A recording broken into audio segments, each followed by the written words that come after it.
Een weekend lang waart er in maaien met concerten afskiernaam van poppodium Romein. De poporganisatie gaat door naar de nieuwe popzeel Neushoorn die het haast opgebouwd is. Maar de gemeente had nou weer plannen voor de Westertjerken. We gaan naar het poppodium, dat is Neushoorn, dat zit op het Ruterskwartier. En het oude Romein, wat in de Westertjerken ziet, dat is eens opdoekt en verhoren in het nieuwe poppodium. De Westertjerken is er nog wel. En het is onder mei 2018 mogelijk om daar wat activiteiten te organiseren. En dit keer van alles wezen, maar het is dus geen poppodium meer. Maar het kan bijvoorbeeld toneelvoorstellingen wezen, of congressen, of dansvoorstellingen, cabaret, zo ik kennen. En zo noemen we dan misschien wat muziek. Culturele Haastad 2018 wil graag dat markante gebouwen een functie houden.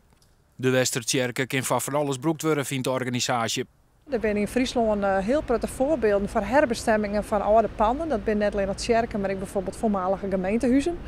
En je moet uiteindelijk toch iets verzinnen waardoor je een inkomstenstroom op gang brengt, waardoor je zo'n pand in stand houden kunnen.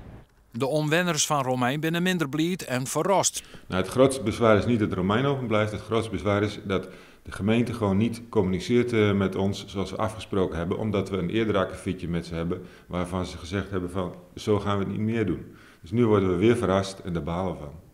Het akkefietje gaat erom dat de gemeente een vergunning joen had om een tweede koffieshop in het stritje in Oerdertjerken zonder maar de buurt te oorlezen.